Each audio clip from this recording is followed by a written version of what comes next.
Good morning students, welcome to your biology class. Hope you are all well. So today we will do the recap questions of the chapter cell, the unit of life. The first chapter has been done, the first chapter of biology has been done, the cell unit of life. So we will do a quick recap of that chapter. Then tomorrow we will start our next chapter, tissues.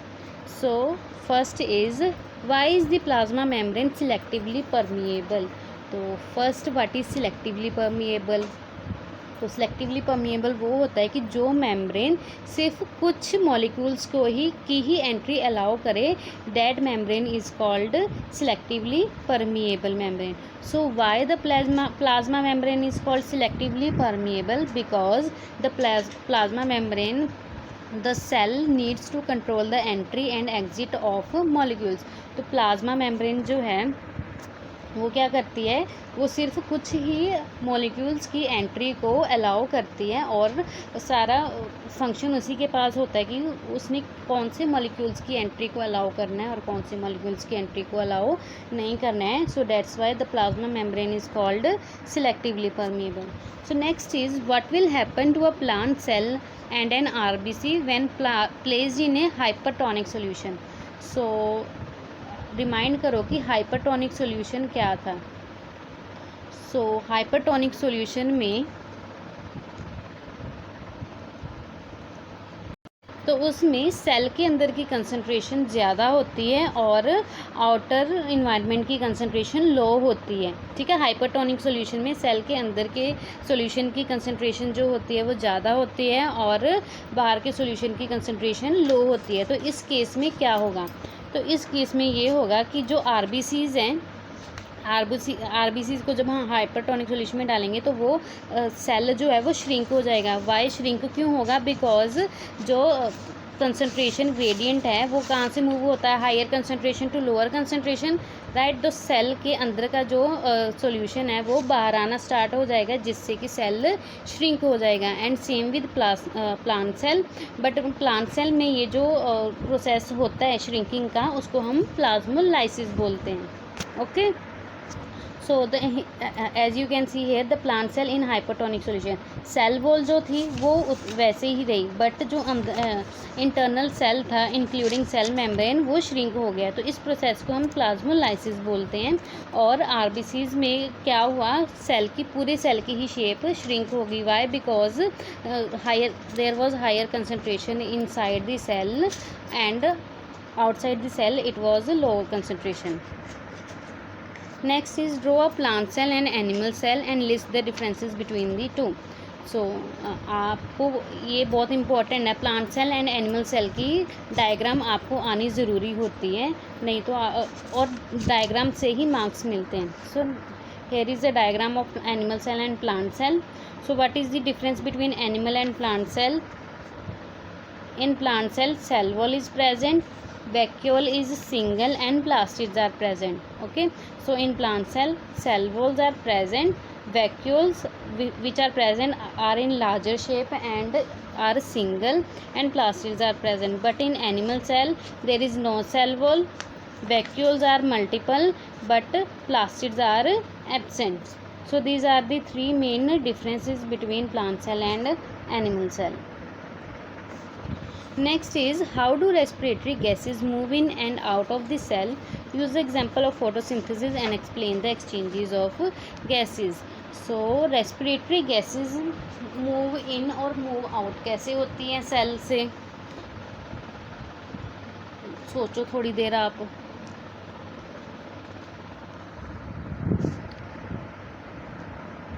So the exchanges of gases during photosynthesis takes place through diffusion. So जो इस case में exchange of gases हो रही है उस process को हम क्या बोलते हैं?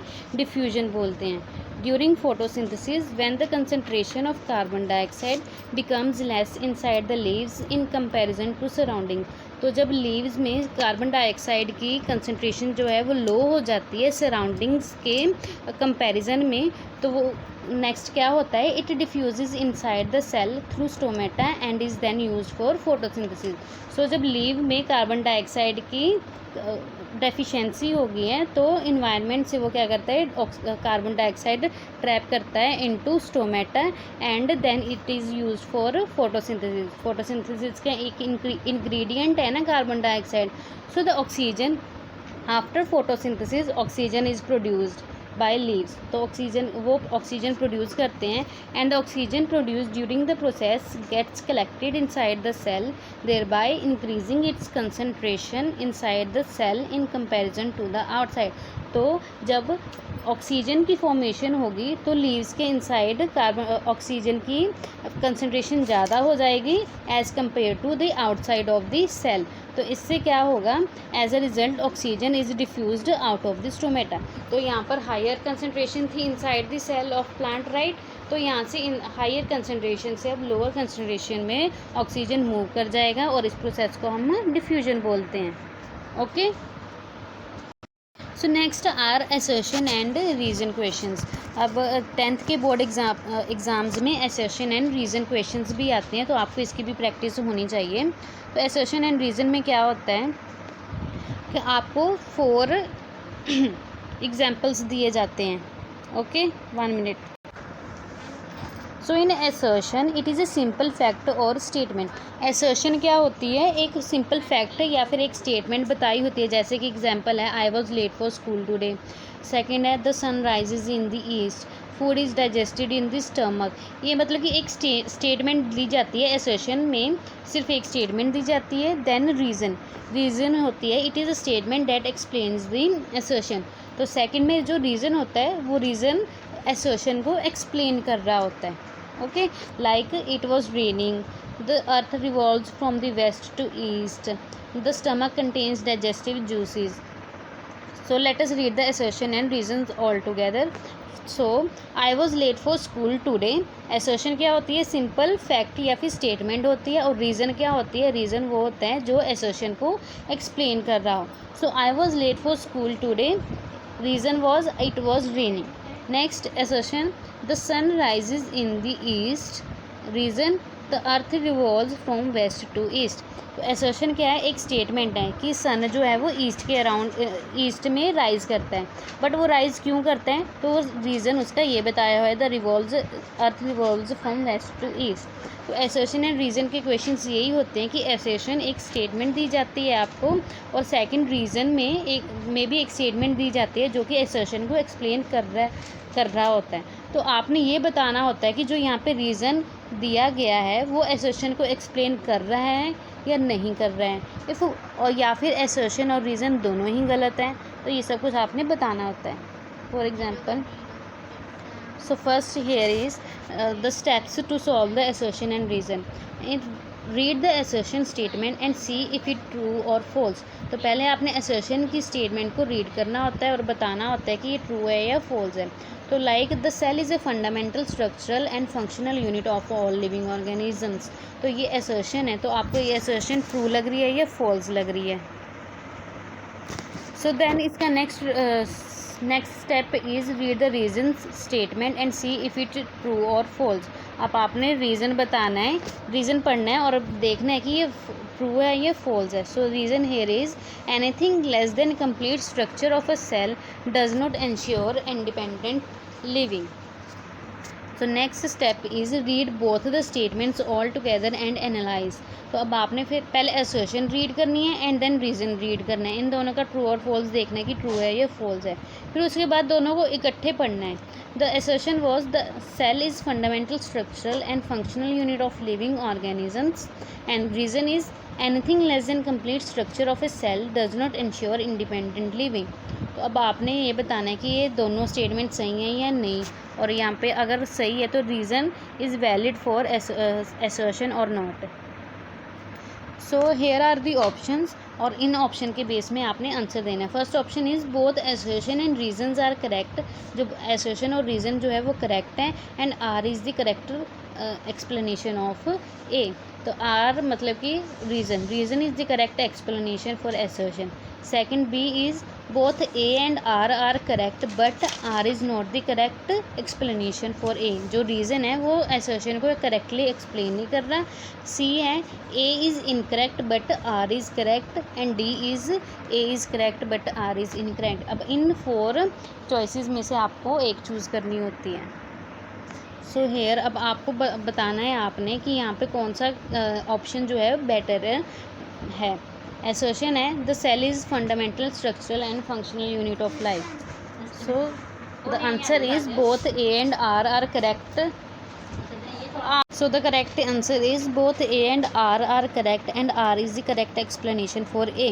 तो यहाँ पे assertion क्या था कि the cell is the fundamental structural and functional unit of all organisms. तो ये तो जो स्टेटमेंट थी ये तो ट्रू थी, राइट, ये अभी हमने पढ़ी थी। बट इसका रीज़न यहाँ पे क्या बताया था, anything less than a complete structure of a cell does not ensure independent living. तो कोई भी सेल से अगर कोई और स्ट्रक्चर है वो इंडिपेंडेंट लिविंग एश्योर नहीं करता। तो ये जो रीज़न है ये करेक्ट एक्सप्लेनेशन बता रहा है असर्शन की, ठीक है। तो next is cells are functional unit of life and the reason here is the single cell has the ability to form a whole organism. तो आपने ये बताना है कि assertion और reason ये कौन सा सही है ऑप्शन और कौन सा नहीं। So the correct answer is B. The both A and R are true. Assertion is also true and reason is also true, but R is not the correct explanation of assertion. जो reason जो है यहाँ पे बताया a single cell has the ability to form a whole organism, तो यहाँ पे ये जो रीज़न बताया गया है तो ये assertion को पूरी तरह से explain नहीं कर रहा है। That's why the both A and R was true but R is not the correct explanation of A. And the last one is a single cell lives independently on its own. A single cell can perform all the life processes. तो यहाँ पे आपने अब इसका answer बताना है कि क्या आंसर है।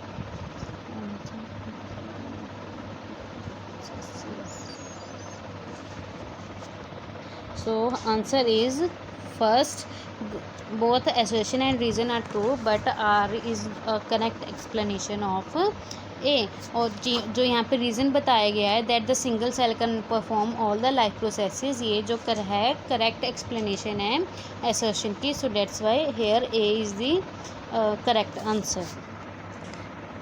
Next is human RBCs burst in a hypotonic solution, reason cell burst due to the entry of water molecules in it.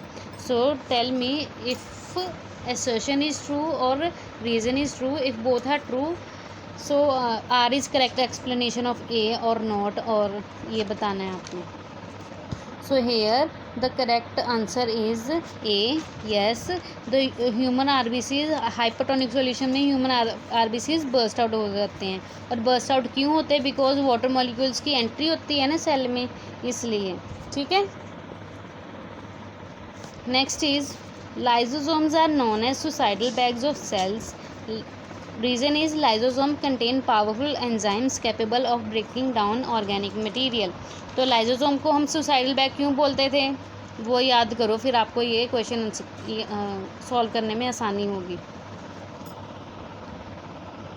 So the correct answer is B, both A and R true but R is not a correct explanation of A. तो हम यहाँ पे suicidal bag क्यों नहीं बोल रहे, देखो assertion भी सही था और रीज़न भी सही था, बट यहाँ पे जो रीज़न है वो वैलिड क्यों नहीं है, बिकॉज यहाँ पे सिर्फ ऑर्गेनिक मटेरियल के ब्रेकडाउन के बारे में बताया, बट यहाँ पे लाइजोसोम का ये नहीं बताया कि वो अपने सेल को ही क्यों बर्स्ट आउट कर देता है, ठीक है। सो आई होप आपको ये समझ आया होगा। अगर आपको कोई भी डाउट है तो आप मुझे मैसेज करके पूछ सकते हो, ओके।